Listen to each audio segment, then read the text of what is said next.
Hey folks, I'm Alex Dowd. And I'm Katie Rife. This week, it's you, the listener, deciding the direction of our conversation. Join us for a very special AMA episode of the show as we tackle your questions about the movie industry, film criticism, and our own maddening tastes. Welcome to Film Club.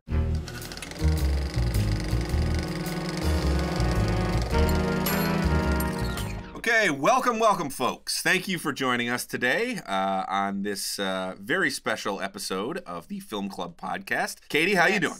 Oh, I'm doing all right. I'm not always great on the spot, so we'll see how this goes. Yeah, so as we mentioned up top, we're doing a special episode of Film Club this week. We're doing an AMA episode. And we have gathered your questions. For those listening who are not aware, last week we kind of put out a call for questions. We said, what's something about the AV Club, about film criticism, about our taste that you're interested in? Mm-hmm. We sort of had an article up on the website, avclub.com, mm-hmm. where you could ask your questions, and today we are answering them. So we have gathered up your questions. I will say that if there was anybody out there hoping that they were going to get like a troll or a burn on us we had somebody on staff who very, very generously offered to filter those questions out. So if you had a nasty question for us, I'm sorry we didn't see it. So we didn't see it. We only saw the nice ones and the real ones. So I mean, thanks for wasting your time. Well, listen, if you spend your time sending troll questions to film critics, I'm just going to say it. I imagine you waste a lot of your time. I love that we're just hypothetically dunking on a person who we don't know. I mean, every question could have been nice for all we know. But... That's true. But, I mean, we're both on Twitter, so we're both well-versed in the practice of dunking on people you don't know who might not exist. Very true. Anyway, that's what Twitter is. So let's get into it then. So we've got some questions, and apologies in advance if we didn't answer your question. We got a decent number of them, mm-hmm. So we're gonna tackle as many as we can here today. If we didn't answer yours, we like you. Don't worry. We like your question. Fine. We just got a lot of them. So. Yeah. So let's get into it. Oh, go ahead. Some of them covered similar ground too. So, we did pick one version of questions. So maybe if we didn't ask your particular question, hopefully we're addressing the general topic. Totally. Yep. There was definitely some overlap. Mm-hmm. Okay. So let us start with a question about the movie industry in general and a little speculation. So, I'm sorry, this name, the person who presented this has a name that's really just kind of a string of letters. So I'm going to do my best here. Prison Collins Sinacicial. That's my attempt. I don't think I could do much better. So okay. That Kinja user asks, as film critics, what is your perspective on the future of film releases? Now, we're not just talking about the pandemic and releases during that time, but also factors like global markets, increasing tentpole blockbuster budgets, how changes in trends determine what studios choose to distribute. So what is the future of film releases? So a few years ago, Steven Spielberg and George Lucas spoke at USC. It was in 2013. And they kind of gave this speech that was a little... It was a little pessimistic. I remember at the time thinking like, geez, guys, calm down, But looking back now, this was now 8 years ago. Mm-hmm. I think that they were pretty spot on about some things about the direction of the movie industry. Their big thing was that it was that theatrical distribution was to become a niche market. And that most movie releases were going to go to were basically going to be internet releases, is what they called mm-hmm. them. They spoke heavily of video on demand and not a lot of mention of like something like Netflix. But I think 8 years ago Netflix wasn't quite the streaming giant that it is now. It was like a novel. Streaming originals were definitely a novelty at that for sure. time. Yep. Yeah. But essentially, they were kind of predicting the place that we're in now. Now, there's at least one aspect of it that I think we're not quite there yet, thank God. Mm-hmm. But their prediction was that going and seeing a movie in a movie theater was eventually going to become as expensive as seeing a show on Broadway or something. Oh, interesting. Yeah, that is one thing that I would not like to see come to pass. But I'm going to be honest. I kind of agree with them that going to the theater is going to be a niche experience. Mm-hmm. I think that over time you're going to see. I kind of see film going the way of the music industry. Like if you look at the music industry, that is most people just get singles off of streaming services or they watch videos on YouTube. Not a lot of people really buy albums anymore. Mm-hmm. But the people who do buy albums are very dedicated to the point where, the LP and vinyl went from pretty much dead to a thriving market. It's a boutique market, but it's a thriving market nonetheless. And I could definitely see theatrical distribution taking that route. And I don't think that that's necessarily a bad thing because, like, the things that would suffer the most under that model are the kind of tentpole movies that I personally am not super interested in anyway.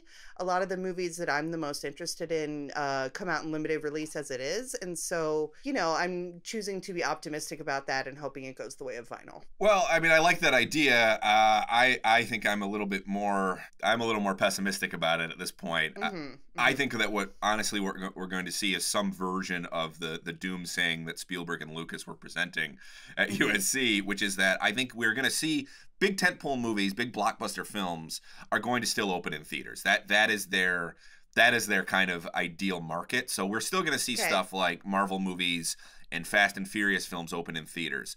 My fear is that everything that falls under a certain line, below the line of a big budget Hollywood movie, is going to essentially fight even more so than it does now to make it to theaters. I think even something like a Coen Brothers movie, I think it's going to get harder and harder to see that in theaters because those projects are just going to go straight to streaming.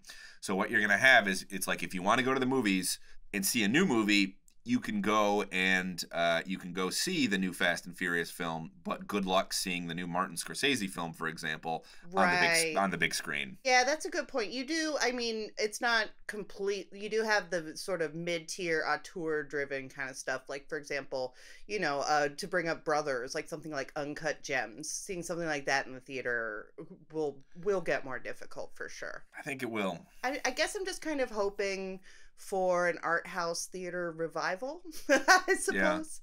Yeah. And I don't think those will completely die out. My thing is that I think a lot of the art house theaters in this country, I think are going to largely be showing rep programming, would be my guess. Mm-hmm. Where it's still a place where you can go and see an old movie. I just think that you have to think about this from the distributor's point of view. Like if a mini major, for example, something like Focus Features or something, if they have a project, now they have to think about the cost of making DCPs of it and of going to a movie theater and the deals that they work out with movie theaters to play their films versus the cost of somehow of releasing it on streaming. Now, obviously, if you're working with a streaming giant on the rights to streaming, then I think obviously distributors could easily get screwed on that. If you want to go to. Yeah, that's the thing. Yeah, like from what I understand, I heard from one filmmaker who, who I know well enough that he was kind of real with me about it. He has a movie that's on Netflix, and he said he got about 5 figures for it. Yeah. So the thing is that I guess my counter to that would be that distributors, the way they make money is also tiered. They make money from theatrical, they make money from VOD, and then eventually down the line they make money from a physical media release. And it is diminishing returns as you go down the line, particularly when it comes to physical media. But like that one-time payment, it's just not enough for a distributor, let alone a filmmaker, to make their money back. Yeah. A movie costing 6 figures is very low, and if a company like Netflix is only offering you 5, you're going to lose massive amounts of money unless you have some other way to make money off of it, which is going to be theatrical. So, I mean, again, I'm being optimistic. Yeah, no, I mean, I hear what you're saying, and honestly, somebody like Focus would not go directly to Netflix anyway.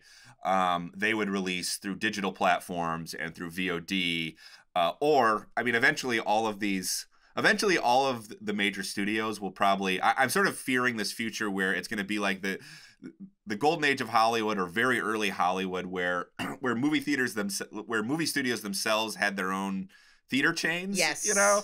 Yes. So we're going to see a situation that where... Supreme Court decision is being reversed, like right now. Yeah, like, they're in the process of... Yeah, the so Paramount decision. I sort of fear that we're going to get to a point where it won't be movie theaters. It will be all of the major studios and all of these major companies will have their own streaming platform. So they'll just release their own thing. So in order to see, you know, a Paramount film, we'll have to go. I don't who owns Paramount again? Who's the larger company? Oh gosh, I don't know. Yeah, I don't know Maybe either. Sony? Yeah, I'm blanking on that. But you know, I mean, like Warner Brothers is now owned by Disney. Is that correct? Mm-hmm. So obviously everything Warner Brothers can go on. I mean, we're seeing that this year alone, right? Like HBO Max is basically simultaneously releasing stuff in theaters as well as on HBO Max. My fear is that if that experiment pays off for them financially, I think that we're going to see that more and more. And I just can't see how something being available on streaming platforms doesn't cut into theatrical margins enough where you have somebody starting to think like, why are we opening these in theaters at all? Right. Yeah. No, definitely. I mean, that is where the pandemic is accelerating existing trends, right? You know, like it does kind of give a company like Warner Brothers an excuse to test launch something that they may make permanent down the line. Totally. I mean, speaking of Disney, I don't think Mulan did all that well for them. So, right. You know. Which is probably why we have not seen, say, the two Marvel films that are in the can, maybe three even, why those have not dropped. I think there's still, that actually gives me a little hope. Because I do not want to see the movie theater industry die. I miss movie theaters dearly. I really would like to be able to keep going and seeing movies on the big screen. I guess we'll see. I mean, what's hard to say right now because the pandemic has changed things in one hopes a temporary way. So that like even if Warner Brothers or Disney looks at its slate of releases over the next year, and I also just realized that I completely fucked that up. Like obviously Disney doesn't own Warner Brothers. Warner is one of their competitors. Warner, I was confusing because Disney has Disney Plus obviously, so that's how they're releasing things directly to streaming platforms. Warner is releasing them to HBO Max because Warner Media obviously owns HBO as well. Okay. Sorry, I got confused there, folks. Yeah. There's a lot of mega corporations, and you're not alone. I said I didn't know who owned Paramount. It's Viacom. Viacom owns Paramount. Yeah. So I think our ultimate point was that these larger companies are all eventually going to have their own streaming platform. And I just hope we're on our way to that future, I think. Very much so. I mean, beyond the fact that that's going to be mega expensive for consumers, it's going to be as expensive as cable at some point, I think. Absolutely. You know, we're getting close, man. We are. Where like if you want to have access to everything that's out there, you're gonna have to like have a subscription to all of these services, and you're still gonna get a bunch of junk you don't want because that was always a problem with cables. You're paying for all these channels you didn't watch, but there's still a lot of junk on say you subscribe to a platform for one show. There's still everything else on there, right? Got all this other crap now. Yeah, exactly. Yeah. It's one of the reasons I still rent movies. You know, I mean, like I'll use Amazon. I obviously feel a little guilty about using Amazon because, you know, I use iTunes and like Apple isn't really much better, and I rent movies on iTunes. So it's true. Like, what is it? No ethical consumption under capitalism. I mean, all of these companies have fucked up things about them. You know. Anyway, so it's tough to say exactly where the industry is going to go from here. I think the pandemic has kind of clouded that a little bit, but my fear is that what we're going to see is you can still see big movies in theaters, probably for very inflated prices. Everything else will probably be a home release going forward. Yeah. That's where I think it might go. I hope I'm wrong. Yeah, I mean, I think we're on that road too, and yeah, I'm just gonna keep my little candle burning that, you know, art houses see a revival to counter. Because, you know, it's all cyclical, and, you know, like, hopefully, if the industry is so completely dominated by this, you know, top level stuff, hopefully you'll see an indie renaissance happening underneath it. Yeah. Because people are still gonna want to make movies. You know what I mean? True. That's People true. are still going to People be are not going to stop creative. making movies. Yeah.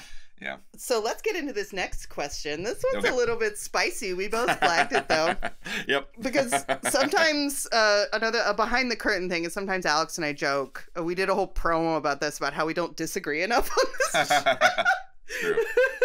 And maybe the listeners would like it if we fought like Siskel and Ebert. So here's a question from Senator Stampingston.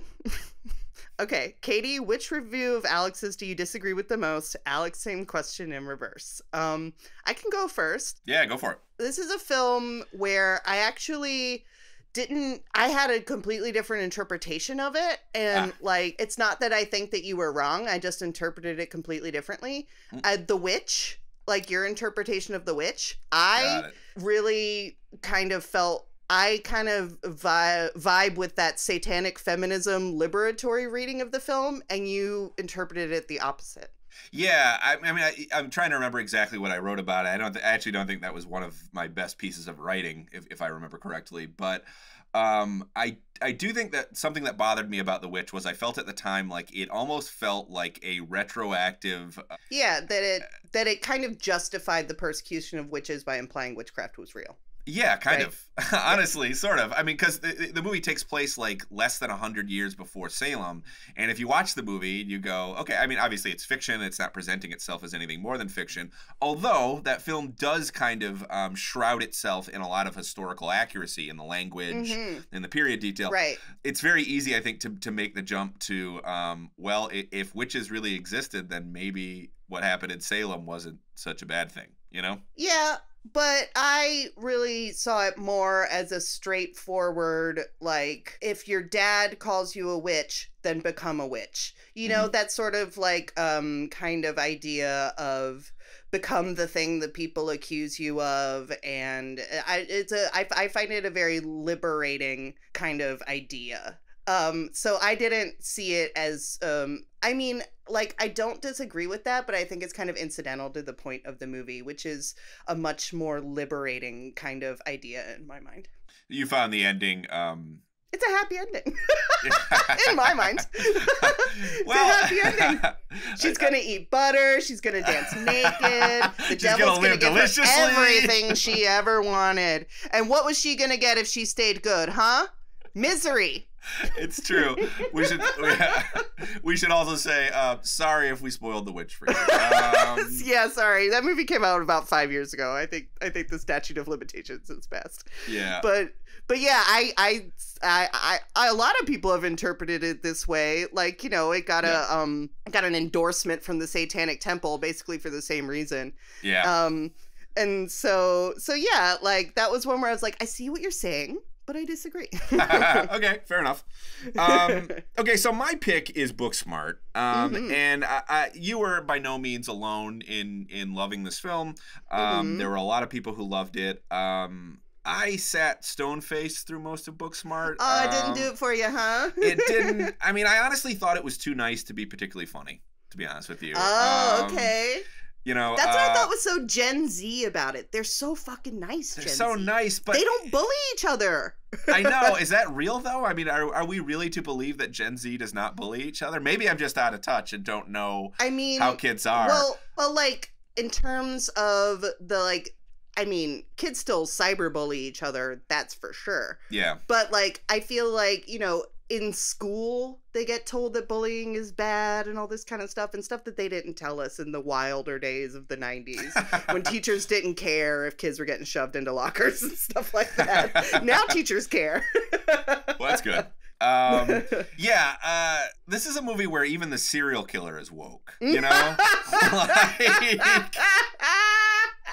Like everybody in this movie is nice, and I don't know, I ended up feeling that the movie as a comedy was almost as uptight as its characters in a way. Like the two of them are so. He's been accused of being uptight, too, right? So.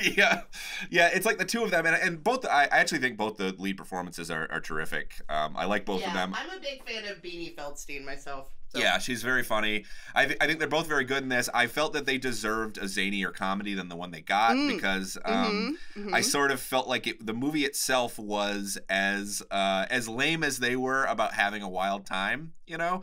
I was like, I kept waiting for the movie to ramp up in the way that, because I mean, the idea of like a kind of gender swapped Superbad is a great idea, and these characters themselves aren't bad. I just felt like the movie never ramped up to anything particularly zany or naughty, or it always felt stuck in first gear to me. Yeah, that's fair. I mean, you know, like that's one that if I went back and looked, I might feel differently about it. Like it was definitely like, I feel like that movie was really of its moment in a lot of ways. Yeah, very much so. You know, it felt like a generational passing of the guard, and that felt exciting to me. But Katie, I think call me an asshole already. What are you doing?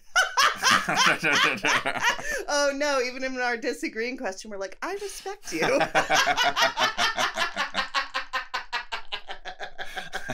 I don't know. I thought it was funny. I think that the niceness, you know, the fact that the general culture, like, okay, this is where I admit I'm an old lady who goes on TikTok and is like, that's nice. That's nice. That's nice. You know, like I have very warm and positive feelings, like whether it's true or not. I'm sure that, you know, teenagers today would be like, what are you talking about?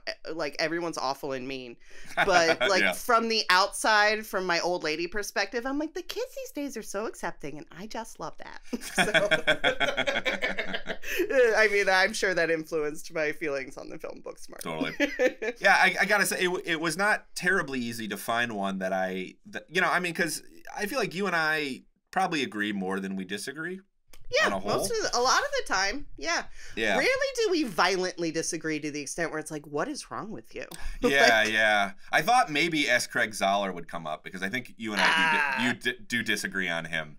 Yeah, I mean, we disagree on him. That's like a bigger thing. So S. Craig Zoller, if you don't know, he's a filmmaker who I think shows some disturbing white supremacist tendencies in his work. I think that I think he couches a lot of kind of fucked up stuff, like vaguely fascist tendencies, in these macho kind of retro action movie garb, and I really don't care for it. His Puppet Master movie I thought was just trash. But the thing is, I feel vindicated in this, Dowd. Do you know why? Because Dallas Saunier, the producers of those movies, his company got shut down last summer. They dissolved it because some very, very damning evidence came up that they were covering up a predator in their midst. A producer that worked for them was like a straight up sexual predator, and Saunier and Amanda Presmick, the other woman who also ran the company, were actively protecting him. And so that company got shut down. And then they had a movie that they were holding on to called Run, Hide, Fight, which is a school shooter exploitation movie. They ended up releasing that through Ben Shapiro. Yeah. And now that same producer is producing Gina Carano's movie for Ben Shapiro. So maybe I'm not holding a grudge, because I feel pretty fucking vindicated on that point.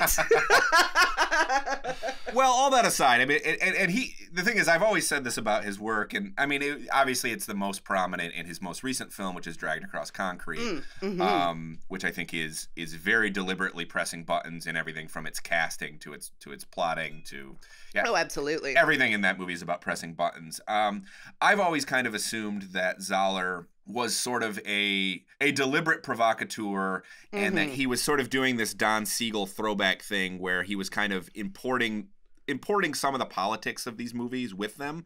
Now, obviously, as a filmmaker, you're sort of you are responsible for the politics of your films. Yeah, if you make that your whole thing, I can't help but wonder. Are those your politics? Yeah. Yes. The thing is, I always think they're a little bit more complicated than simply like if I watch something like, one of the reasons I really struggle with Drag Across Concrete is that I don't think it's quite as cut and dry.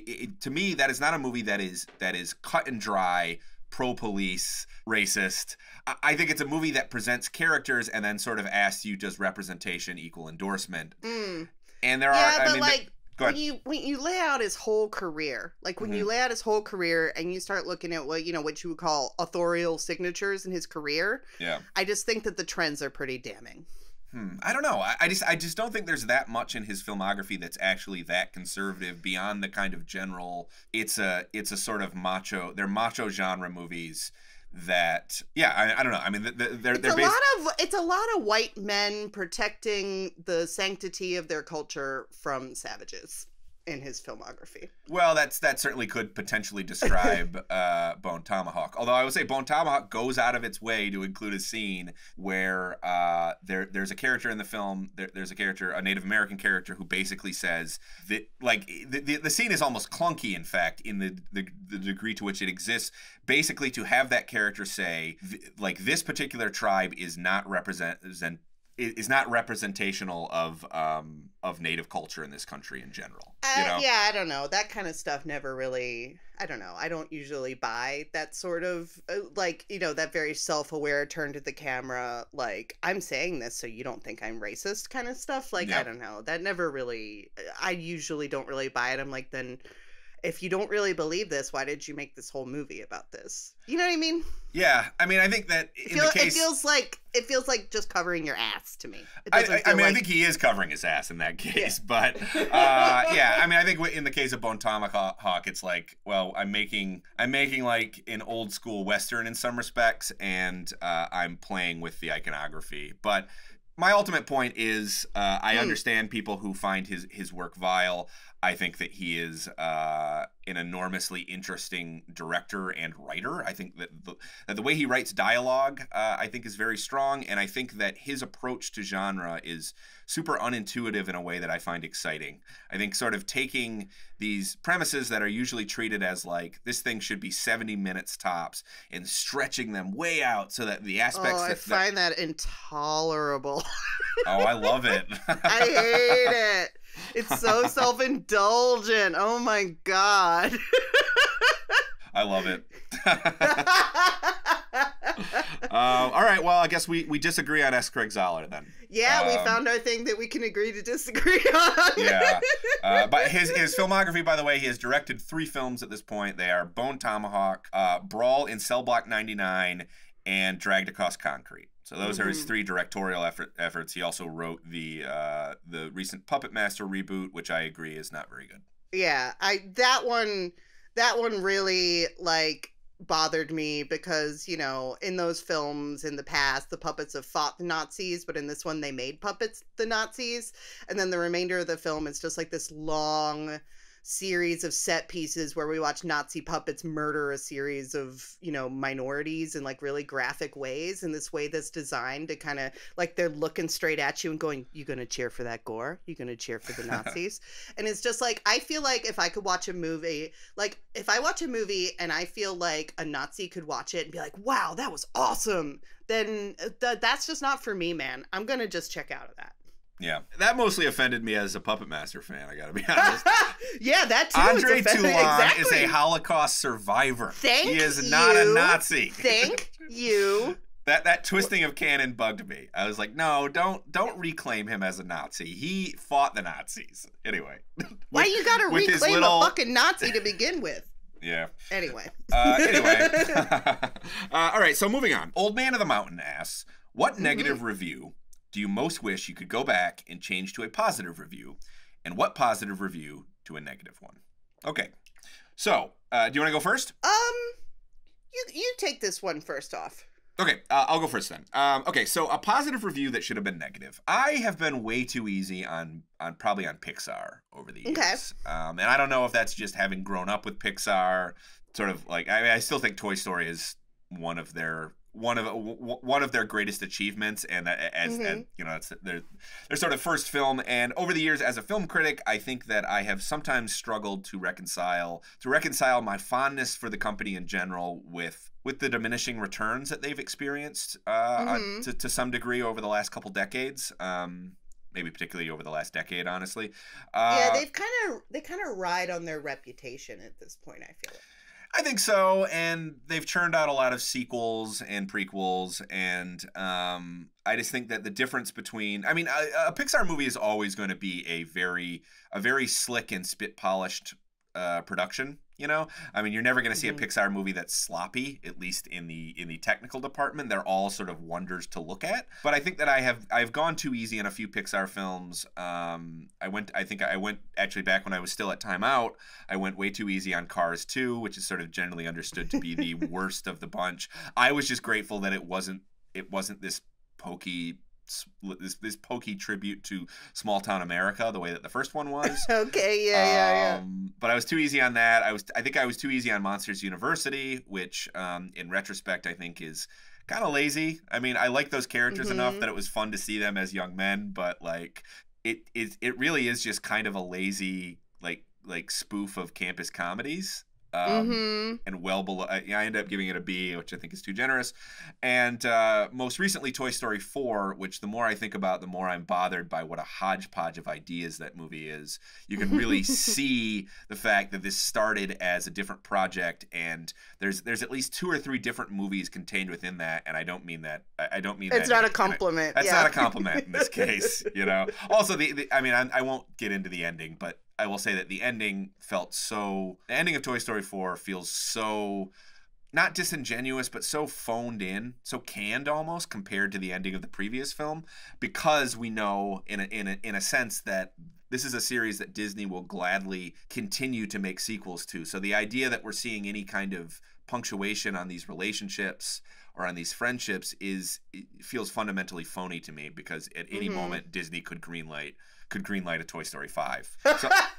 So I've been too kind to Pixar, I think, even though I do think on a whole their output remains pretty good, and Toy Story 4 by no means is like a disaster, but it's not a B either. Yeah. When I'm being too nice, I feel I've been a little too nice to some of these. There's a few horror movies that I've reviewed that I look back and I'm like, I think I was a little too nice to that one just because the cinematography was good.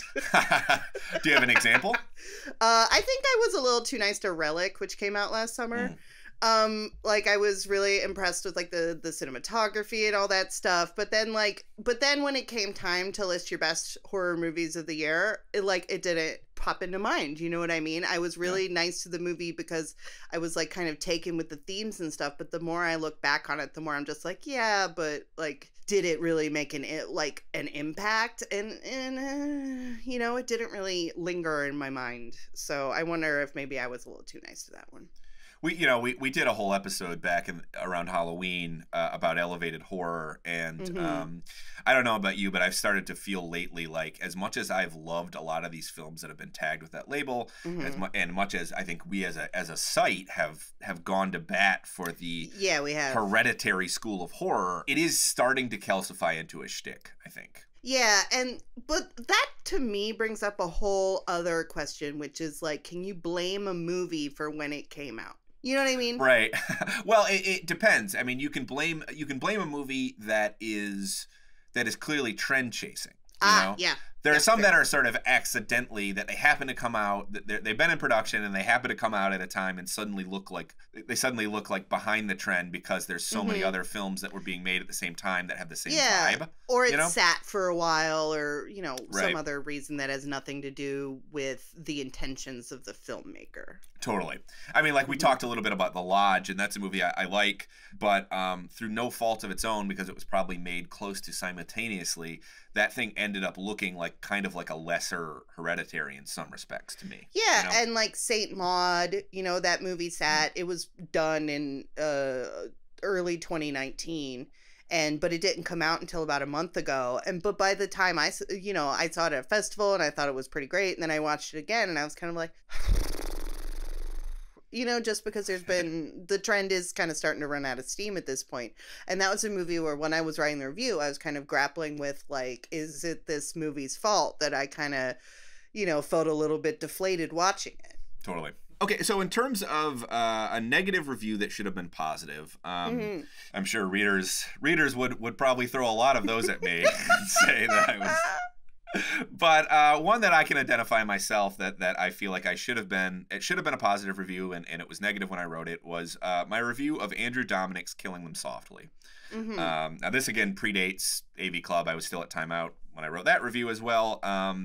And yeah, again, that's Dominic's film. It's about a kind of Brad Pitt plays this hitman who's brought in to kill a couple of guys who have ripped off a high-end card game. So a couple of like low life criminals have basically, they're played by Scoot McNairy and Ben Mendelsohn, and they've ripped off this card game with some organized crime players in it, and Brad Pitt is brought in as basically to kill them. And at the time, I remember thinking that it kind of felt like a relic of the post Tarantino age of these kind of chatty. These kind of chatty crime thrillers that don't necessarily go anywhere. Hitman. Yeah, witty hitman, that sort of thing. But I think its vibe is different than that, honestly. And it's a movie that has stayed in my brain, that has like staked out some real estate in my brain over the years. And there are remarkable sequences in it. I mean, like the robbery scene itself is like so tense and so well staged. And I love Dominic's previous film, The Assassination of Jesse James by the coward Robert Ford.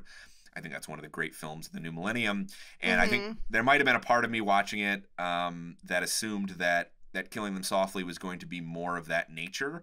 And it's not. It's not as poetic as that film. It's a much scuzzier piece of work. I think it's enough. I mean, it's definitely the work of the same director, I think. Like it's not in a rush. Killing Them Softly. It's definitely not in a rush, and there's a lot of detours on the way too, because it's a very small story ultimately. I mean, it's like these two guys do something very stupid, and somebody's brought in to kill them, and that's basically the extent of the story. But it has a lot of little detours, and in retrospect, I would say some pretty good detours. I mean, there's a whole bit with James Gandolfini as Pitt's drunken partner. And I mean, maybe I just miss Gandolfini, but I think that's a wonderful little bit in the movie. The scene where Pitt finally catches up with one of them is like tense and sad, and I don't know. I think it's actually quite a good film, and I wish I could change the grade on that one. I gave it 2 stars, which was, we're not on the letter grade system at Timeout, so I love the stars. I think they're so great.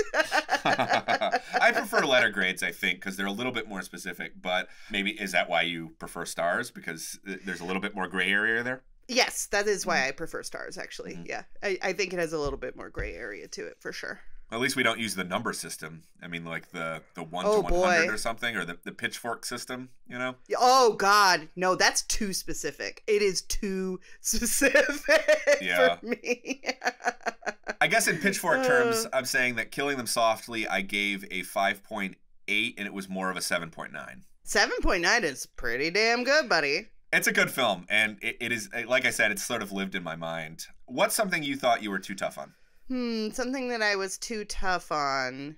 I mean, the thing is, for me, it's less that when I give something like a C, I really mean it. Yeah. One that I think of that this is very silly, but like sometimes when there's like a kind of a silly, fun action movie, I'll kind of like be a little bit sour faced about it, and then I look back and I was like, actually that was kind of fun. And an example of that is Triple X: The Return of Xander Cage. Oh, okay. I gave it a C, and I should have given it like a C+ or a B-, because to me those are the grades that are like this shit's goofy, but you're gonna have fun. And I did have a lot of fun watching that movie, and then I wrote kind of a sour-faced review of it, and I was like, no, I mean, I should have just run with the fun of the whole thing. Same with Birds of Prey. I gave it a B-, and then I watched it again, and I was like, I don't know, like, I mean, it's just fun. Like, there's no need to take, like, sometimes I feel like I take big action movies a little bit too seriously, and I should be a little bit more in the spirit of the thing, I guess. Well, we are film critics. I mean, it is our job to... And when you sit down to write about a film and you find you have a whole list of things that are not great about it, and you're weighing that against... I mean, I always feel a degree of guilt about... my tendency, honestly, as a critic, and I'm sure this won't surprise anyone, is I err on the side of caution and will grade something lower. Yeah. I think we do that in general on the site. Like, I don't know, maybe I got that from you. Yeah. I learned it from you, Dowd. But yeah, I think I do I do that too. Just to well, be safe. We can have a whole conversation about this, and actually, I don't think it's a bad idea if we eventually did that on the show about grading and about the how it's more of an art than a science. But I think part of it is that I've always felt that if you reserve your raves for things that really deserve them, then they mean more. You know? Yes, I think that's true. Absolutely. Yeah, like if we give something an A, you can damn well be sure that we think that it's a great film. You know? That's true. Anyway. Yeah. Right, because like if you give everything, if you rave for everything, then what does your opinion really mean? What does it matter? After a while, right? What does it matter? Yeah. It's the same if you shit on everything, though. If you shit on everything, then then your bad opinion doesn't mean anything either. Well, there's a certain school of contemporary criticism that I think it's designed for self-preservation in some respects. But there are certain writers who I feel like only give A's or F's. I mean, they're basically... Yes. They basically are like, this thing is either a masterpiece or it's crap, because they know that both of those reactions will garner attention. And I mean, like there's not a lot of excitement in a B-, but the fact of the matter is most movies are B-.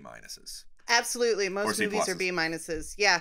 And most good movies are B's is the thing. You know, like an A is just not something to be given out lightly. Right. And it's interesting though, like even on the AV Club, like our TV section gives out way more A's than the film section. Oh yeah. I mean, I think it varies like person to person.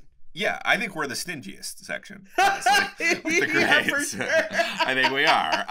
And I'm proud of that. I'm proud of that. But I think you're right though. Like you're right that if you give out too many high grades, they don't mean anything. No, I agree. Yep. And I've heard people say that, before, like, wow, a good review from the AV Club. And it's like, yes, that means something. Yeah, exactly. Yep. Anyway, Killing Them Softly is a B+, not a C+. So I'm sorry, Andrew Dominic. I got that one wrong. Fair enough. Okay, here's another question, which actually came from, full disclosure, one of our staffers, Alex McLeavy. But I love this question, is what's a movie where you're a little embarrassed, you enjoy it as much as you do? Okay. Time to lay it on the table, buddy. Yeah. I've got a few like this. I don't know. It's honestly, when we were talking before about when you were just saying, in fact, that you were like, I probably should have given that a higher grade because I was enjoying myself. There are a few projects where I feel like there are a few films where I feel like I enjoyed and I tried to be true to that in the review, and then found myself very much in the minority in terms of reactions to it. But I'm going to go with Terminator Genesis. Okay. I hated Terminator Genesis. Well, everyone did except for me. Look, I think what it comes down to with Terminator Genesis is because Terminator Genesis is not a good action movie. The action scenes are nothing special.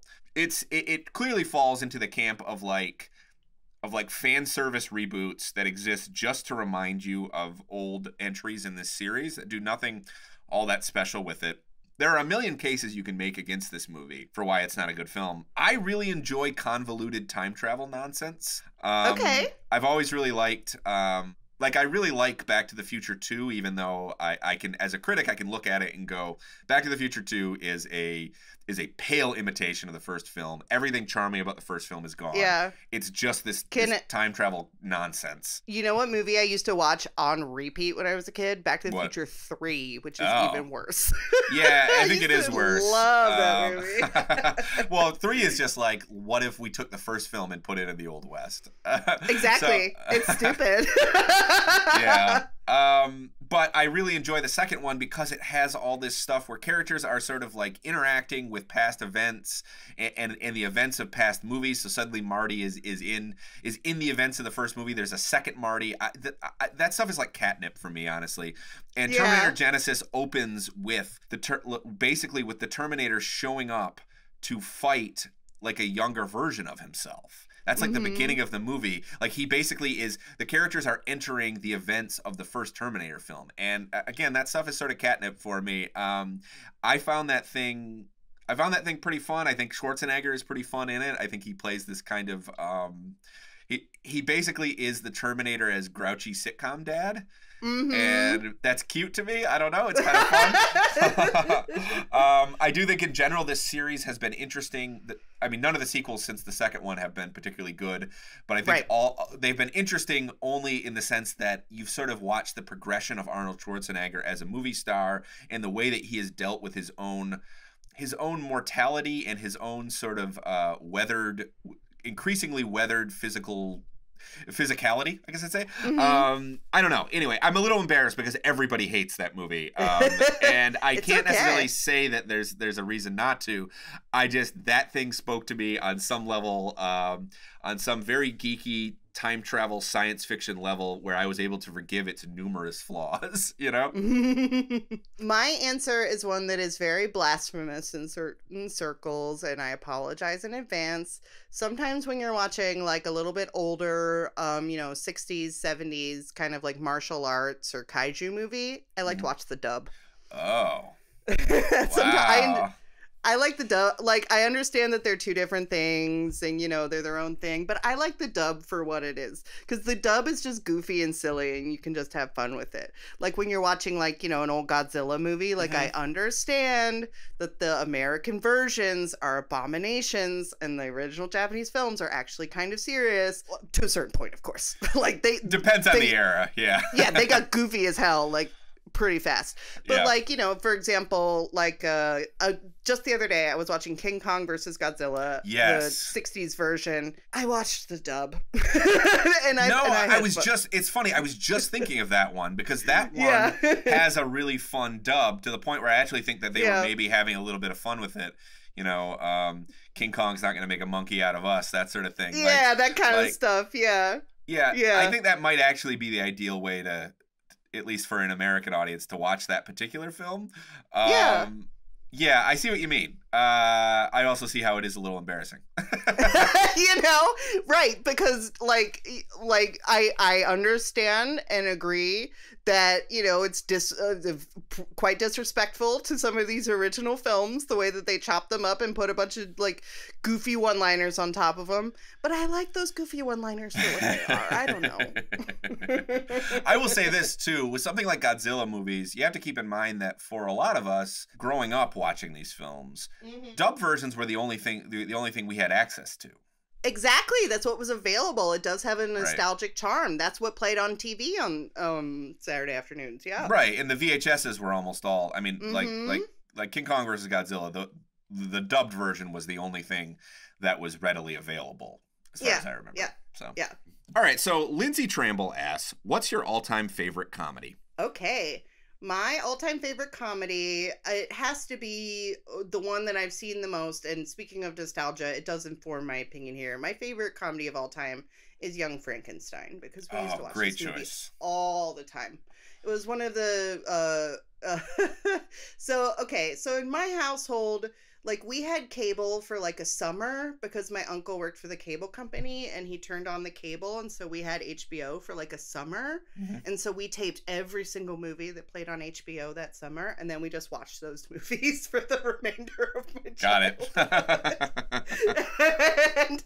And one of our favorites was Young Frankenstein, and we watched it as a family all the time on Halloween, my favorite holiday. And so, I have warm, fuzzy, nostalgic feelings for it, but also, like, watching it again as an adult, it's just a brilliant comedy. It's so funny. Yeah, it's so funny. The cast is incredible. Yeah. So funny. Well, the other thing about it, too, is that, and it's something that you almost never get with contemporary parodies. I mean, that's a form that's been sort of, at least on the big screen, has been taken over by real hacks. Yeah. Like, you really gotta lower your expectations before you walk into a parody film, for sure. The epic movie filmmakers, that whole school has really degraded the form.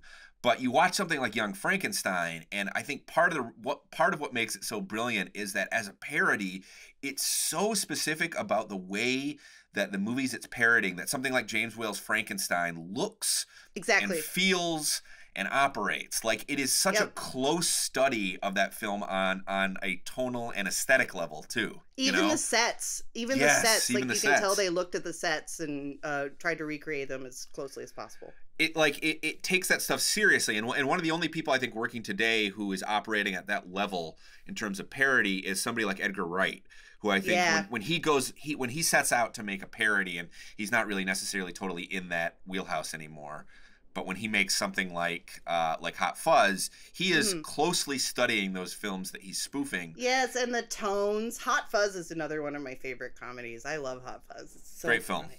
Yeah. So funny. So I'm kind of cheating here because I have a highbrow answer and a lowbrow answer. That's okay. Comedy is both, man. It is. It is. My highbrow answer is Playtime. Jacques Tati's film. Playtime. Oh my God, dude. I saw that, the Music Box here in Chicago.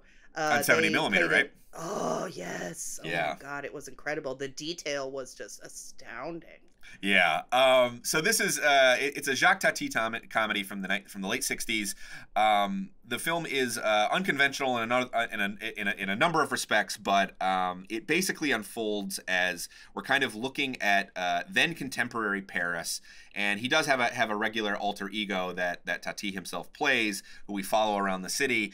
Hulat is his name, but Playtime is actually part of a whole series with this character. So it's the third film that he made that has this character, but the previous two films both sort of centered him, and in this one he is almost a marginal figure because the star of the film really is sort of everyday people of Paris. And the film just follows. The film basically just follows a number of different people across the city, and we get these. He shoots a lot of it from a distance, and we get these amazing, elaborate sets. And I feel like I'm not doing a great job at conveying just the pure magic of this movie. Yeah. Right. It is really funny. Like the way you're describing it, it sounds like, I guess it is an art film, but it's a really funny, entertaining, light, effervescent even film, Yeah, because so much of it is about the absurdity of daily life, basically. I think the Paris that the film presents is sort of lightly futuristic, but a lot of the comedy is built on the sort of the foibles of technology and the foibles of modern architecture. Like a lot of the jokes are purely visual and have to do with how the film is using the frame and how it's using these elaborate sets that they built for it. Yeah, absolutely. And in some ways it's an office comedy, which is kind of fun. Yeah, because there's long stretches set inside a big office building as well. I mean, there's like a number of different settings. They like go to these various settings in the film. And again, the film is shot in such a way that all the characters could basically be like bugs. From the distance that we're often seeing them, and the way it sort of reminds me of sort of viewing life like through a microscope a little bit at times, except that it's not coldly clinical. It's actually kind of, the movie's philosophy, Tati's philosophy about the world often seems to be that like we are inherently funny creatures even when we're doing nothing that's overtly funny necessarily. Yeah.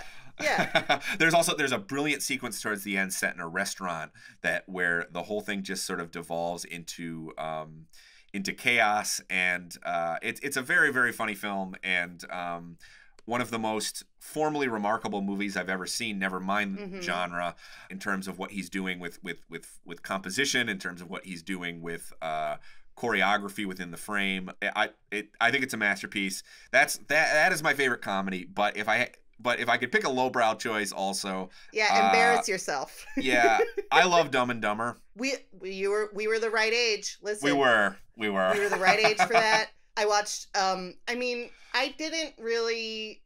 don't know if I look back at them as fondly as you do, but I definitely saw a lot of Adam Sandler movies around this time. This was the era of Billy and Madison and Happy Gilmore, and everybody saw those movies. Like, very true. They were ubiquitous at the time.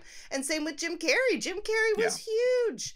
Like, I have a friend who he had a tape that when he would rent Jim Carrey movies, he would tape like all the funniest parts, and he just had like this VHS that was a Jim Carrey highlight reel. That's awesome. Yeah. That's very funny. Tape. Just like the greatest hits of Jim Carrey. Yep, and he would sit and watch it all the time. Yeah. Yeah. To be clear, I will say that I am much more of a Carrey fan than a Sandler fan, and was even at the time. His particular sensibility was closer to my 11-year-old sensibility, I guess. Oh, sure. All the rubber face. I mean, in terms of physical performance, Jim Carrey's one of the greats, like the stuff he could do with his face is hilarious. And him and Daniels make like a perfect comic duo. I really disliked the sequel, which came out years later, and I felt like part of it was it sort of lost the innocent appeal of these two, who are sort of in the first film they're like too dumb to even realize an opportunity for like sexual hijinks, one might say. Yes. They're like too dumb to even capitalize on that. They don't know when a woman is interested in them. Yeah. But in the sequel, they're like dirty old men. I don't know. I didn't care for that. There is an innocence to that movie that I think it all just hones in, right? Like you were the right age for that kind of like goofy physical comedy, and there is an innocence about it that's like it's got dirty jokes, but it still has this spirit that is very like 11, 12-year-old boy, right? You know? Very much so. It definitely speaks to my inner 11-year-old to this day. You know? I mean, that movie has a laugh a minute too, at least. I don't know. Yeah. I love Dumb and Dumber, and it's definitely it's what a friend of mine used to call a bare ass movie, which is that if you're taking a shower and you come out of the shower and the TV's on, and you see this movie on TV. You stop and sit down in your towel or on your bare ass and watch until the commercial break. And that is how I feel about Dumb and Dumber. I've heard that metric as, a recommendation for a movie before, but never in those terms. Which is, it's very juvenile, which is, perfect for this movie. Yep. All right, so we have a question now from Alan Schemper, who asks, how do you think your tastes have changed over your careers? Well, I could say that I definitely think my tastes have changed since I started doing this job. I think that I am less of a story stickler than I used to be. I feel like when I first started getting into film criticism, I still sort of clung to this. The script is the most important thing. I mean, maybe as a writer, that was just what I was going to gravitate to. I sort of felt in the early ages of in the early days of my career as a film critic, I sort of felt like if something was failing on a script level, then it was fundamentally failing. And then that's it, right? That's it, right? Like if it doesn't work as a story, it doesn't work. And now I don't feel that way anymore. I still kind of feel that way to some extent, just because I think I said this on an episode not too long ago. Revising the script is free. It's true. There's kind of no excuse, I just think even with narrative cinema, movies speak to us in a way that transcends simply our innate desire for to be told a story. Right. And on the other hand, though, right? Like you can have a film that barely has a plot at all that is a wonderful experience.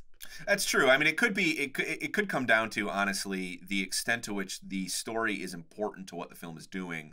Yes. If it's something where the story is marginal, or I love the Mission Impossible movies. I can't say that I love them at all for what they're doing in their story. Almost none of those films. I think all 6 of those films are a great time. I don't think any of them have what I would call a particularly good story. But that's because I think that what they offer is sort of, their plots tend to be kind of convoluted but negligible. They sort of exist as an excuse to string together a bunch of awesome set pieces. And I guess that for me, that's the type of project where I can look at that and overlook the fact that the script is not that important. I feel like something that I've learned is how to meet a movie where it's at, if that makes sense. Yeah. And like for example, when you're talking about the Mission Impossible movies, I was like, well, yeah, like you have to meet the movie where it is, in the sense that the movie isn't pushing the story forward. The movie is going, you want to see some awesome stunts? And you go, yeah, I want to see some awesome stunts. And does it succeed at that? You know what I mean? Totally. Judging a film for what it's trying to do, not what you want it to be necessarily. Exactly, not what you want it to be. I think people do that a lot. They judge a film on what they think it's going to be or what they want it to be, and you just have to like I said, meet it where it is. It's a natural instinct, and it's one that even like I find myself falling into sometimes, where I think, oh, there's so much potential in this thing. Why didn't it realize this? But I think it's a trap, honestly, because I think that we need to, as critics, I think it's important to look at something and determine what it's attempting to do and what it is, as opposed to what it's not. Yes, absolutely. Yeah. I guess I would say, I think in general that doing this job for as long as I've been doing it, which at this point is about a decade, has nudged me towards the middle. I think when I was a little younger, I was a little bit more of an absolutist, I think, in my taste. You mean like in an A or F kind of way? Maybe kind of, yeah. I mean, I do think I was more prone to what we were talking about earlier, which was that either this thing is like terrific or it's a total failure. And I think I threw a lot of babies out with the bathwater. And I think there were a lot of, I think doing this job regularly, doing it as a regular beat and going to the movies every week and reviewing a whole wide spectrum of films, from great films to total garbage to things that are just very much like mixed bags, I think has given me an appreciation. I mean, honestly, maybe it's a survival tool, because if you do this job regularly the way that we do it, I find myself personally grasping onto things that I might enjoy in a film. I always find it funny when people say things like, oh, you went into this movie wanting to hate it. And it's like, my dude, this is my job. Like, I want to sit down and enjoy a film. Like, if I'm going to be watching this thing for 2 hours, I would love to like it. Are you kidding me? Like, I do this all the time. Do you think I go into every movie that I see hoping that it'll be bad? I would have to be a crazy person, you know? Yeah, no, that's the thing. That one really bugs me when people accuse you of that, because it's like, man, no. I did not, like, listen, it's tough to break into this industry. You got to really work your ass off to break into this industry. And you think I would have did that because I hate movies? Right. What? It makes no sense. I get a little indignant about that comment. Yeah. But I will say, and I have a friend who makes fun of me about it, who says that I have the ability to, like, basically forgive things that he thinks are glaring because I can basically take this movie and put it in a context where, like, well, it's better than this piece of crap that I watched a week ago. But that's the truth, man. The whole thing that you were saying about most movies being B minuses. Yes. About a year or two into this job, I was like, yeah, that's the truth. Yeah, I mean, and I think that's how you end up. I think that is a reality that you become aware of if you're a film critic for long enough, which is that most movies are neither terrible nor great. They are something in the middle, and I think that has a lot to do with the nature of film as a collaborative medium. The fact that you can always find things. It's one reason I almost never give out F grades at the site, is that I can almost always find something to admire about a movie. Something, you know? Yeah. Yeah, I reserve an F for something that I find abhorrent on every single level. Right. You know what I mean? Yeah, exactly. Like an F, something where I'm mad, I'm upset at the waste of resources. Yeah. Totally. Yeah, like an F is a special. It's even more special than an A. It's like a snowflake as far as you ask me, because it basically giving something an F is me saying this thing is completely worthless. It was not worth any of the labor that went into it. Yeah, well, exactly. A waste of money and time. Yep. My time, the crew's time. Yep. Everybody's time was being wasted here. Yeah. Okay, so Willow asks, what movie would be most improved by adding the Muppets? 7. I do think that would be a hilarious one to do with Muppets. People have tried to do that kind of stuff with the Muppets, but it's isn't that the Happy Time Murders? Yeah, well, talk about meeting a movie where it's at. They did not succeed. So there you go. I would love to see. I mean, would it be the various Muppets who have been killed? And the detectives. Everybody's a Muppet. Everyone's except a Muppet. Except for Gwyneth Paltrow. Okay. Well, so who is the Sloth Muppet? No, actually, who is the Gluttony Muppet? Oh, the Gluttony Muppet. Is it that big guy with the beard? I'm sorry, I don't know his name. Don't kill me, Dr. Muppet fans. Teeth from the band? No. The one who's like human sized or bigger than a human. Do you know who I'm talking about? Oh, yeah, and he's fuzzy. That guy? He's got a big brown beard. I don't know. Our managing editor, Eric Adams, is screaming right now. I know. Because he loves the Muppets so much. He's screaming the name of this Muppet right now. Also, who is the Kevin Spacey Muppet in this equation? Would it be a Fozzie or Gonzo? It'd be Gonzo. Gonzo is the killer. All right, I want to watch this movie. I definitely do. What about you? I gotta go with Forrest Gump. Okay. Because, I mean, Forrest Gump already honestly sort of plays a little bit like something that the Muppets could be in. Like, it basically is this, like, it's kind of this, it's kind of this cartoon tour of boomer history, you know? Okay. So, you know, it's like, you know, Gump is going through the various decades. And I just think that I think if there were Muppets there, like along the way on this guided tour of American history, that would be more fun. I don't know. It would be more fun. And you know what? Like, since the Muppets were, you know, invented in the late 60s and the 70s, there are some hippie Muppets that would have fit right in, like Janice. Exactly. Janice could be in that era. That's totally true. Yes, exactly. Yep. Right, yeah. And, you know, it can still have Tom Hanks, but everyone else is Muppets, you know. So yeah. Gump is basically, you know, Bubba's a Muppet and Lieutenant Dan's a Muppet. And, who's Lieutenant Dan, though? Oh, who's Lieutenant Dan? Oscar the Grouch. Oh my God, incredible. Oscar the Grouch is Lieutenant Dan. I want to see this one too. Yeah. I really want to see this movie. And honestly, Robert Zemeckis, if you're listening, you could just do this. I mean, you love to splice things into existing footage. Just splice the Muppets into Forrest Gump. We're here. We're waiting. Yes. We'll take our 10% fee in cash. Okay, so here's another question from Crimson42. What unmade film do you most wish that you could see? Like a film that was in development or talked about but never actually happened. Okay, so he lists a couple examples. Guillermo del Toro's At the Mountains of Madness or David Fincher's 20,000 Leagues Under the Sea. So yeah, the films that were in some stage of development but just never happened. Right. Yeah. Okay, so do you have an answer? Yeah, I have a couple. One, they made a whole documentary about it, so I'm definitely not the only one who thinks this, but Jodorowsky's Dune would have been incredible. And also something I think about fairly often is, what if David Lynch had directed Return of the Jedi? I really want to see it. Like, what would have happened? Like, oh man. I think it would have looked like Dune, probably. Yeah, probably. Probably. Yeah, it is funny to think if he had done that. I mean, there's no way that Lynch would have. There would have been so much conflict between Lynch and Lucas. They wouldn't have let him go full Lynch, right? No.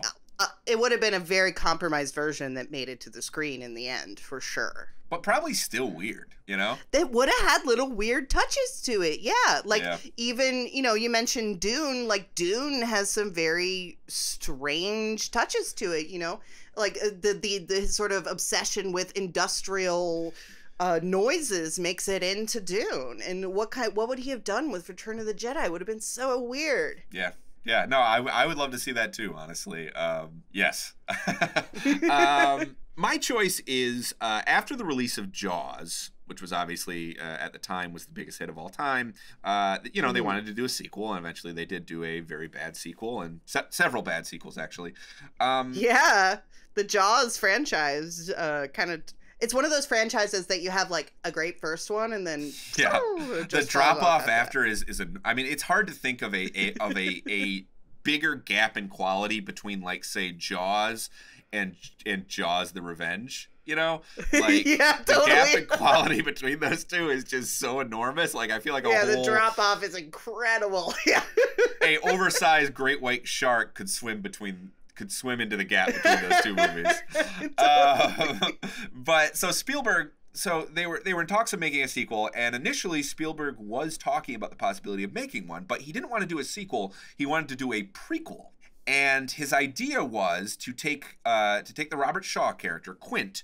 So there's a great scene in Jaws where they're all sitting around telling they're like telling drunken horror stories, and Quint gives this monologue, this great monologue about how he was one of the survivors of the USS Indianapolis, and this very famous and very real naval disaster where a number of people on this ship were killed by sharks in the water, basically. And Spielberg's idea for a Jaws prequel was to dramatize that incident. We'd see a young Quint, basically, and he would just take us through that whole horrible incident. It would basically be like almost like his Titanic or something. And God damn, do I want to see that movie. I mean, eventually they did make a movie out of it, and I never saw it. I heard almost universally bad things about it. Stars Nicolas Cage. But imagine Spielberg making that movie. Oh, man, I would love to see it. I understand you not seeing what did get made, though, because sometimes it's better to just have this like image in your mind of what could have been. Totally, yeah. I don't want that version. I just want the version in my head, you know? Absolutely. Yeah. Okay, so here's another question for this looks like an Icelandic name, so please forgive me. Caravino Krajur, please excuse me, forgive me, asks, do critics generally debate a movie and flesh out their opinions before a review is written? When we read a review by A.A. Dowd, will his argument will have already been put through the Katie Rife ringer? The answer here is a flat no. We don't discuss movies before a review is written. In some ways, your opinion on a movie is kind of sacred in that way, where you don't, like, I don't read reviews from other people until my review is published. If you're at a festival or something and you're going to review something, you even try to limit your conversations about it. You don't really want there to be too much outside influence on your opinion on a film. I agree with that in theory. I think in practice, sometimes it happens, though. You know, it does happen, but like the goal is to discuss it after you've gotten your thoughts down on paper. Totally. Although, I mean, honestly, even with us doing this job, there have been times, for example, when we go to record this show, where the review is in progress, and we will end up talking about something that one of us is reviewing that week, and maybe the review isn't done yet, so we have a conversation before the review happens. Yes, I'm with you that I try to just sort of stick with what my thoughts on the film, with the thoughts that I formed after watching the movie, and I'm in the process of putting on paper. But I mean, it's kind of impossible. We don't exist in a vacuum, you know? It is tough to do, for sure. Particularly at festivals, like I was talking about, because like you're hanging out in the lobby between movies, and what else do you talk about, you know? Totally. And I don't think we should deny that, like, sometimes talking out something can help you realize how you feel about it. I think the danger is we all try to avoid swiping each other's ideas, I think is the thing. Yeah, that's the fear, right? Is that you're gonna end up, kind of working someone else's thought into your review, and you really want to try to avoid that. Well, the tragedy is when somebody has an idea that's so perfect and so right about a movie, and you realize that you can't use it because it's their idea. So they've said it out loud, and suddenly your own take on the movie is like, well, shit, this isn't as good as that. You know? But you gotta stick with your own take. You can't be swiping other people's ideas. That's true. You know? It's true. You know, you're gonna get a bad rep real fast if you do that. I've definitely written reviews, though, where I've had a conversation with somebody about a movie and realized that they had a smarter take on the movie, and I put my own take out into the world, and I'm kind of like grumbling to myself, like, oh, damn it, like I know there's a better take on this movie than the one I just wrote, you know? Oh my God, that happens to me all the time, where like there is this very specific feeling you get as a writer reading other people's work that's like admiration mixed with a little bit of jealousy, where you're wow, this is really good. God damn it, I didn't write this. You know? Which is why you try not to read reviews before you've written your own. You know? Yeah. I mean, I'll say this. Conversations happen, especially, as you mentioned, at festivals. If I'm reviewing something, I will almost never read somebody else's thoughts on it before writing my own. Because it's too easy to be influenced by that. Yeah, something that I'll do, actually, a little ritual that I'll do sometimes is, like, once I turn in my review and it passes through notes and it goes off to the copy desk, I'll go over to Rotten Tomatoes and see what everybody else thinks. Totally. Yep. But it's out of your hands. It's out of your hands. When I can't change it. No danger. Yep. Totally. Yep. Okay, so Sir Muffin Snake asks, if you have a... Sir Muffin Snake. Good job, Sir Muffin Snake. Sir Muffin Snake asks, if you have a really strong negative reaction to a movie, do you have to work harder on the review language to keep the criticism constructive? Is that a goal? What's Rex Reed's excuse? Well, Rex Reed's excuse is that's his shtick, and that's what he keeps him employed. Yeah, probably. I can't speak to Reed's mindset when he goes about writing a review. I don't know. I will say I think about this a lot because I do think that there is one problem with our industry is I do think that there occasionally people take a little too much glee in writing a pan. I mean, look, pans can be very fun to write. You know, you sit through a movie that you hate. And if you're anything like me, you will sometimes be cataloging funny things that you could say about the movie afterwards. 10,000%. 10,000%. Yeah. They're fun to read, and readers like them. I mean, I will say some of the most attention I've ever gotten from a review is one where I was being kind of mean, sort of intentionally mean and quippy about a movie's failings. But the thing is, I do try to keep in mind that being constructive is important because I think sometimes when people get into this mode where they're like, well, I'm going to really trash this thing, it can actually come off as a little hysterical, honestly, and a little shrill when people are going nuts on a film, you know, when they're just like, I'm basically going to go through line for line. I'm going to go through this film line for line and try to be as mean and hostile towards it as possible. I think honestly, it's usually better to play it cool with a negative review and try to be funny about what you don't like and try to be a little bit measured in the language at least, because otherwise it does read like a screed. And I think that could be kind of a drag to read. Or you just look like an asshole, honestly. Well, the other thing is, if you take a little too much joy in it, you like, and I've been guilty of this, you know, I've definitely been guilty of, ooh, I'm going to be so funny about this one and everyone's going to love it. And then you look back, you're like, I was just being a dick. I was just trying to get attention by being a dick. For sure. And again, it can be fun too to write a negative review. But the truth is that I really do believe that criticism is a responsibility. That if we are going to assign value to a piece of art that somebody else has made, that we should take that job seriously. Right. And so I try to approach it respectfully, and I try to approach it. And again, I think this is something that's evolved over the years. There's probably early years in my career where I was not as respectful about it. I always try to keep in mind that there are people behind this thing that I'm writing about, people who made this thing. It's not like a movie does not appear out of thin air in front of us. Like a bad movie was made by human beings. And I do try to keep in mind on some level, without getting too neurotic about it, I do try to keep in mind that people made this, and when I'm writing about it, how I'm writing about it matters. You know what I mean? You know what I'm saying? No, absolutely. Yeah, like just being glib and hurtful doesn't help anybody in the end. I don't think it's like dunking on somebody on Twitter. You know, you might get that quick little serotonin hit, but in the end, it really just doesn't help anything. Right. Very quick anecdote, actually, to this point. Again, when I was at Time Out, which was about almost 10 years ago, I occasionally was on the beat where I would be writing about, because we basically would review everything that came to Chicago theaters. That was the rule. Like if something had a release, like a 1-week run in Chicago, we would write about it. So I often found myself in a position where I was reviewing these films that were like glorified four walls in some senses. Okay. And sometimes I was reviewing films by Chicago filmmakers. What's a four wall, if people don't know what that is? A four wall is basically it's almost exclusively a low budget thing, but it's basically where the person who has made the film is essentially renting out a theater for a week. And that is how that's how it's in theaters. It doesn't have a distributor. It's just somebody has gone to their local theater and rented out an auditorium for a week to show their movie. That's a four wall. Thank you. Yep, of course.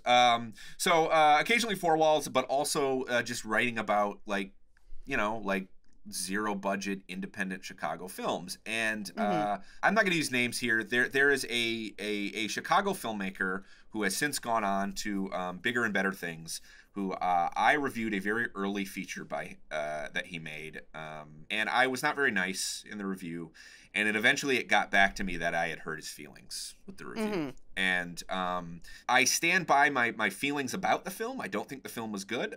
It is my understanding that his work has gotten a lot better over the years, but the fact of the matter is, I was not careful about the way I was writing about it, and I think even at the end I went for a very easy dunk that was just mean and not nice, and I think I maybe even called him an amateur. And that moment for me underlined that, I think when we do this job, we sometimes assume that we're writing kind of into a void, or the only people reading us are like people like us on the other end of a keyboard. There are human beings that made this stuff, and that doesn't mean you have to temper your reaction to a film. If you think a film is bad, it is literally your job to say so. But you can do it in a way where you're not getting personal about it, you're not being malicious about it. And I think that's a key to do this job well. Absolutely. Yeah, it's so tempting to do the easy dunk, like you said, but yeah, that's why we're so sparing with Fs. on the site, Right. because an F is like, you know, you have to be pretty confident that the person who made this had bad intentions. That's a really good way of thinking about it, actually. The Yeah. F should be reserved by people who have bad intentions.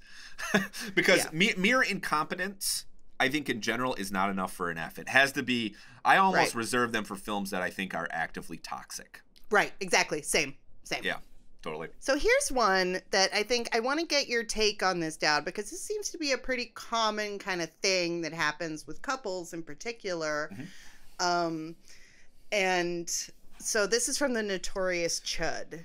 And this is a bit of a longer question. It is, my wife and I are pretty tolerant of each other's tastes in movies, and we alternate picking each time we watch one. However, our preferences don't completely overlap, so we have a veto card that a person can play if they don't want to watch the other's pick.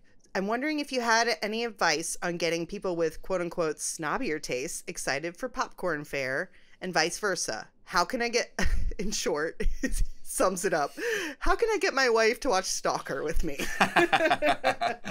Yeah, I mean, I feel like I've encountered this. I guess everybody's probably encountered this. I mean, this is almost a relationship question in some ways.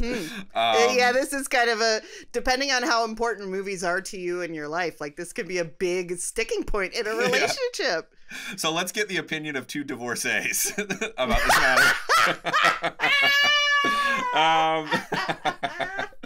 Yeah, I mean, hey, listen, we know what doesn't work. Exactly. Yeah. Yeah. I guess I would start by saying that I think it's cool that you guys have a system. That you and that speaking directly to the Notorious Chud. I think that you and your wife have a system is cool, and I think that that is a good way for you to you're already sort of halfway there in that you found a way to compromise and watch each other's picks, you know. But beyond that, I think what it could come down to is sort of gateway drugs in a way. Like if you can both find ways to ease each other into the kind of things that you like, I think that can be a way to do it. I mean, it's maybe more obvious with something like getting your spouse into deep art house stuff. I think like one strategy for that is to find things that are kind of connective tissue between popcorn fare and something that does not qualify as popcorn fare. I think about like if your example is Stalker. So to get to Stalker, you could say, well, I want to eventually watch this movie with my partner, but I don't think they'd be into this kind of thing. You kind of work your way up to it maybe. You know, you're like, okay, well, let's not even start with Tarkovsky. Let's start with 2001 or something. So we start with 2001: A Space Odyssey. The Solaris remake, maybe. Oh, that's a great. So yes, that's great. So you watch the Solaris remake, the Soderbergh version, which is pretty accessible, although also disliked by a lot of people. But you find something that's maybe an American correlative to like Solaris or something. I was thinking 2001. So you go from 2001 into Solaris, and then you go from Solaris, which I think is one of Tarkovsky's most accessible films. Again, a relative distinction. But you go from that to Stalker. You basically find ways to sort of ease somebody into this kind of movie. And the truth is that your wife may never like that kind of movie, but at least if she has a frame of reference, she might get more out of it. And I think she might appreciate it more, right? Totally. If you're not just like pushing somebody into the deep end of art cinema, you're like working their way up, because we all kind of take that path, don't we? I mean, none of us started with Stalker, you know. Right.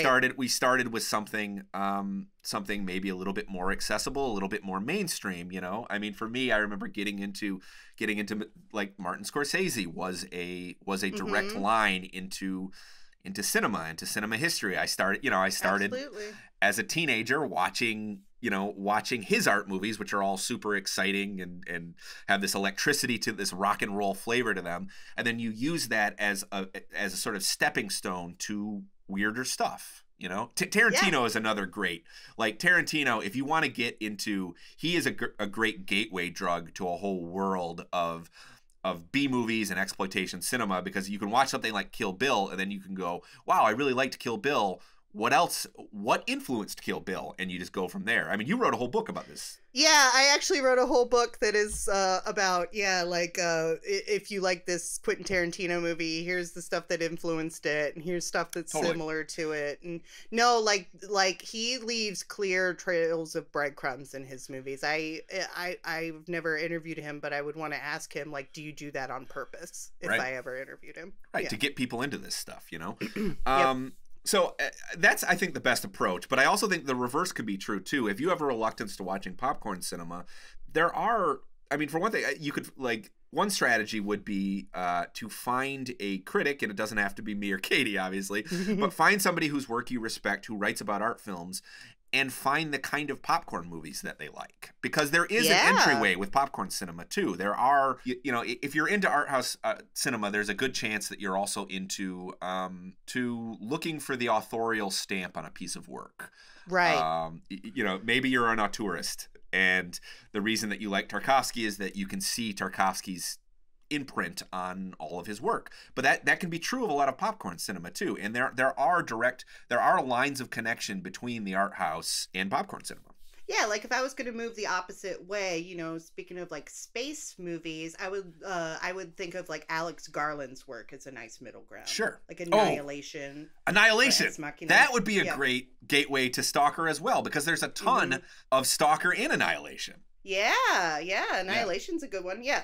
I think of him as like a director whose work kind of splits the difference between popcorn entertainment and deep art house. Totally. So it can go in both directions in a way. I mean, you can, if you like Stalker, you can be like, can we watch something that might have some connection to that, or you know, you can go in the opposite direction as well. And I think that as somebody who's, if you're really into art house movies, I guarantee there is popcorn cinema that will speak to you. I mean, I generally find it doesn't always go in both directions with people. I find people who are reluctant to watch art movies, I think it's easier to get somebody who is really into art house fare to watch something commercial than vice versa. But that's not universally true. No, it's not universally true. And if I could add a little piece of like relationship advice, a lot of times these sort of like, you know, I mean, I'm like, I don't know much about your relationship, but I can say that like there can be a gendered component to this sort of cinephile thing. And like try not to shit on what she likes, you know, that it's like lowbrow or whatever, because that can be kind of a loaded question for women sometimes. Yeah, totally. Yep. Yeah, I mean, I really just think it's about like finding stepping stones between these things. And if your wife is listening to this as well, I guarantee there are popcorn films that would also appeal to your husband's taste in art house cinema as well. You just have to kind of find those connections. Yeah, absolutely. I think that's a really great strategy, actually. Yeah, for sure. And you could see the video store clerk in me jumping out where I was like, oh, well, here's some... Yep. Yeah, that's the other thing. Maybe find somebody who, I guess is easier said than done. In the video store era, you could just go to the video store and maybe ask your local clerk. I think it's a little trickier now, but you have the whole internet at your fingertips. Go to Reddit, go to Twitter. Yeah, Reddit is friendlier than you might think about this kind of stuff. Yeah, just be like, what is something that we would both enjoy that, I mean, something like Michael Mann, I think he's got his feet planted, I think, in two worlds.